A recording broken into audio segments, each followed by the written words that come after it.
পাল্টা করছে, বন্ধু বান্ধবকে নিয়ে আড্ডা মারছে, আজে বাজে কাজে ব্যস্ত ছিল, পড়ালেখা করে নাই, তারপর আমি তাকে সাপোর্ট দিব, আমি সেটা বলি নাই।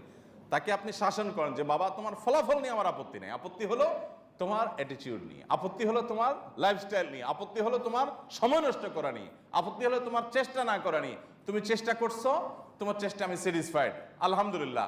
পরীক্ষা তুমি আমার পরীক্ষা তুমি পাশ করে গেছো, ওই মাস্টাররা রেজাল্ট কি দিবে না দিবে ওইটা আমার দেখার কোনো দরকার নাই। ওটা তুমি পাশ করছো আলহামদুলিল্লাহ, না পাশ করছো তাও আলহামদুলিল্লাহ, তুমি এটা নিয়ে কোনো টেনশন নিয়ে নিও।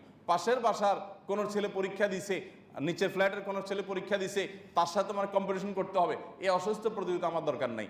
তার সাথে তোমার কম্পিটিশন হবে ফজর নামাজ নিয়ে।